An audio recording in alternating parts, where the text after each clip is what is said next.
Camilla a été une maîtresse omniprésente pendant tant d'années. Ce qui était très pesant pour Lady Diana. Un jour, l'une de leurs confrontations a été plus que glaciale. En 1992, rien ne va plus entre Charles III, alors encore prince de Galles, et Diana. Si est à Highgrove que le père de William et Harry passe du temps avec celle qu'il aime et a toujours aimée, Camilla. Parmi les stratagèmes qu'il utilise pour faire croire à son épouse qu'il a passé la soirée bien au chaud à la maison, il coche les programmes dans le magazine télé. Mais Lady Di n'est pas dupe.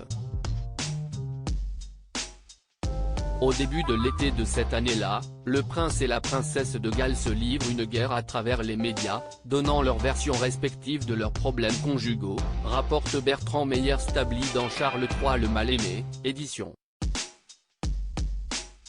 City. Et alors que Charles III change le décor d'Highgrove, Highgrove, les couleurs de l'intérieur étant trop représentantes des années Diana, la princesse des cœurs va à nouveau devoir être confrontée à sa rivale Camilla.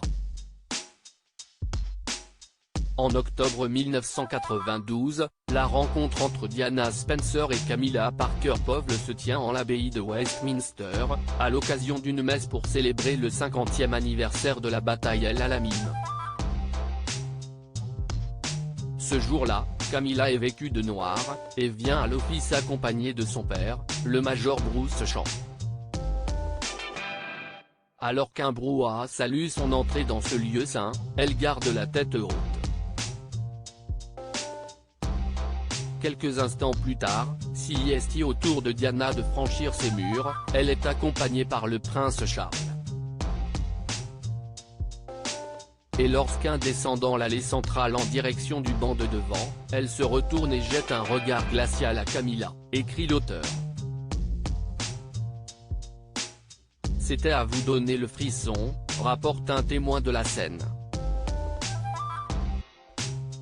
Camilla, parce qu'elle était Camilla, fit ce qu'elle faisait toujours lorsque Diana se conduisait comme une enfant désagréable, elle se contenta de l'ignorer, lit-on. Des visites nocturnes traumatisantes. Il faut dire que Diana ne supportait plus la présence de Camilla, maîtresse de son époux avant même qu'elle entre dans sa vie. Il lui est arrivé de surprendre Charles et cette dernière après une de leurs visites nocturnes secrètes. Un jour, Diana arrive à Highgrove et aperçoit derrière les vitres d'une voiture une tête blonde qu'elle connaît. Il s'agit de Camilla. Elle comprend qu'elle vient de passer la nuit ici. La princesse, affolée, court à l'étage, peut-on lire dans l'ouvrage.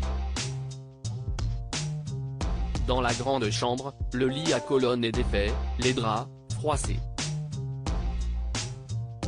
On y a dormi. Les autres chambres n'ont visiblement pas été utilisées. Diana éclate en sanglots. Elle racontera plus tard à une amie, « J'étais folle. C'était le grand lit, notre lit, mon lit conjugal, et 2 personnes y avaient dormi. »